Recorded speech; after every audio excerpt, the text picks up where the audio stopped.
لا يتكلم أحد بكلمة في أحد إلا سأله الله عنها يوم القيامة. ما يلفظ من قول إلا لديه رقيب عتيد. فلان يسرع، فلان بطيء، فلان طويل، فلان قصير، فلان، هذه وراءها السؤال. فإن استطعت ألا تلقى الله بمظلمة وأن تلقاه خفيف الحبل غدا بين يديه فافعل رحمك الله. واعلم أن الأمر ليس مبالغا فيه، بل حق كالشمس في رابعة النهار، لأن الله أعذر إلى العباد.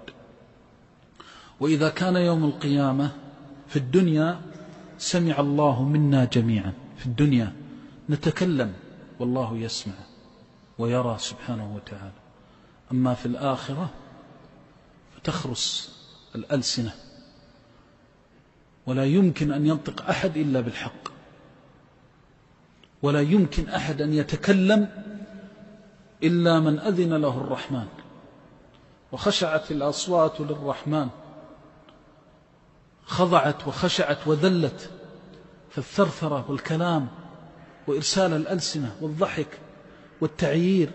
والعجب أن البعض حتى يأتي وينسب في بعض الأحيان، يجعل عمله حتى ينسبه إلى الشر. ونحن نقول هذا، نذكر بعض الإخوة أن البعض يكون عمله منسوبا إلى الشر في قناة أو غيرها. فكما ذكر بعض الإخوة يقول نشاهد بعض الإخوان هم أخيار وقدوة يتكلمون يثرثرون في المباحات، بالبعض حتى تصل إلى الغيبة.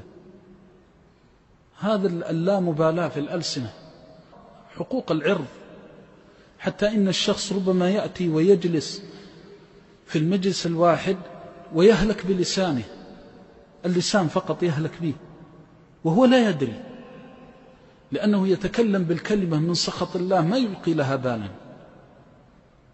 يهوي بها أبعد مما بين المشرق والمغرب.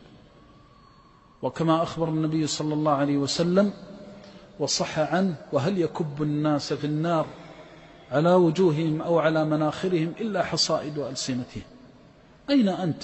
أنت قرأت كتاب الله، وقرأت أن الله عز وجل يسمعك ويراك، وقرأت أن الملك رقيب على لسانك، فتحفظ هذا اللسان في الخصومات. غالبا الخصومات تفني والعياذ بالله الحسنات.